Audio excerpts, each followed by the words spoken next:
नमस्ते दोस्तों, आज हम आपको गौतम बुद्ध की एक ऐसी प्रेरणादायक कहानी सुनाने जा रहे हैं जो हमें जीवन की सबसे बड़ी शक्ति के बारे में बताती है, धैर्य। हम सभी जीवन में जल्दी सफलता चाहते हैं। हम चाहते हैं कि हमारी मेहनत का फल तुरंत मिल जाए।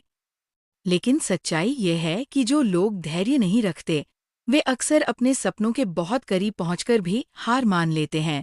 आज की कहानी एक ऐसे युवक की है जो जीवन में बार बार असफल हो रहा था और निराश होकर उसने सब कुछ छोड़ने का फैसला कर लिया था। लेकिन फिर उसकी मुलाकात महान संत गौतम बुद्धा से हुई और बुद्ध ने उसे धैर्य की ऐसी सीख दी जिसने उसकी पूरी जिंदगी बदल दी।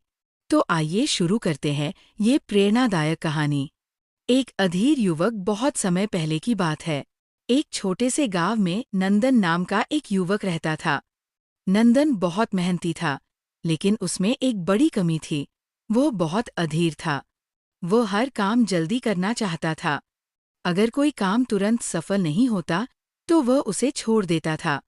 एक दिन उसने खेती शुरू की, लेकिन कुछ ही महीनों में उसने शिकायत करना शुरू कर दिया। वो कहता, इतनी मेहनत करने के बाद भी फसल जल्दी क्यों नहीं उगती?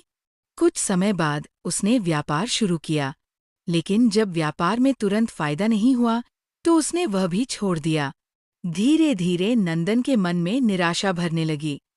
हार मानने का फैसला। एक दिन वो नदी के किनारे बैठा था। उसके मन में बार बार एक ही विचार आ रहा था, शायद मैं जीवन में कभी सफल नहीं हो पाऊंगा। उसी समय एक यात्री वहां से गुजर रहा था। उसने नंदन से पूछा, तुम इतने उदास क्यों हो? नंदन ने अपनी सारी परेशानी उसे बता दी।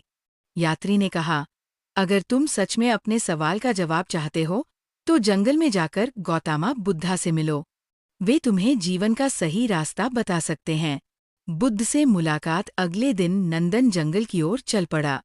कुछ देर बाद वह उस स्थान पर पहुंचा जहां बुद्ध अपने शिष्यों के साथ बैठे थे। वहां का वातावरण बहुत शांत था।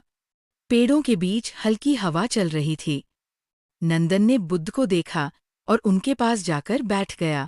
कुछ देर बाद उसने कहा, भगवन, मैं जीवन में बहुत मेहनत करता हूँ, लेकिन मुझे सफलता नहीं मिलती। मैं हर काम जल्दी शुरू करता हूँ और जल्दी छोड़ भी देता हूँ। कृपया मुझे बताइए कि मैं क्या करूं? बुद्ध का पहला प्रश्न। बुद्ध मुस्कुराए। उन्होंने पूछा, अगर कोई किसान आज बीज बोए और कल ही फल चाहता हो तो क्या उसे फल मिल सकता है? नंदन ने कहा, नहीं भगवन, इसके लिए समय चाहिए। बुद्ध बोले, ठीक इसी तरह जीवन में भी हर चीज को समय चाहिए। एक छोटा प्रयोग। बुद्ध नंदन को पास के एक तालाब के किनारे ले गए। उन्होंने कहा, इस पानी को ध्यान से देखो। पानी थोड़ा गंदा था। नंदन ने कहा, पानी साफ नहीं है। बुद्ध ने कहा, थोड़ी देर शांत बैठो। कुछ देर बाद मिट्टी नीचे बैठ गई और पानी साफ हो गया। बुद्ध ने कहा, देखो, पानी को साफ होने के लिए बस धैर्य चाहिए था। अगर तुम बार बार पानी को हिलाते रहोगे तो वो कभी साफ नहीं होगा। धैर्य की असली शक्ति। बुद्ध ने कहा, जीवन में सफलता भी इसी पानी की तरह है।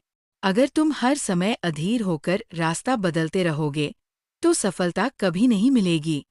लेकिन अगर तुम धैर्य के साथ एक ही रास्ते पर चलते रहोगे तो सफलता जरूर मिलेगी।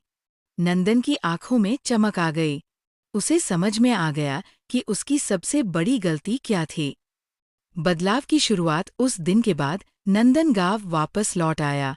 उसने फिर से खेती शुरू की, लेकिन इस बार उसने धैर्य रखने का फैसला किया। वह रोज मेहनत करता और शांत मन से इंतजार करता।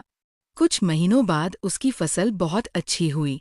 गांव के लोग उसकी मेहनत और धैर्य की तारीफ करने लगे। कहानी की अंतिम सीख। कुछ समय बाद नंदन फिर से गौतम बुद्धा से मिलने गया। उसने कहा, भगवन, आपकी सीख ने मेरी जिंदगी बदल दी। बुद्ध मुस्कुराए और बोले, धैर्य वह शक्ति है जो असंभव को भी संभव बना देती है। जो व्यक्ति धैर्य रखना सीख जाता है, उसके लिए जीवन में कोई भी लक्ष्य कठिन नहीं रहता। अंतिम संदेश। दोस्तों, इस कहानी से हमें एक बहुत बड़ी सीख मिलती है। सफलता उन्हीं लोगों को मिलती है जो धैर्य रखते हैं। अगर आपको ये कहानी अच्छी लगी हो तो वीडियो को लाइक करें और चैनल को सब्सक्राइब जरूर करें।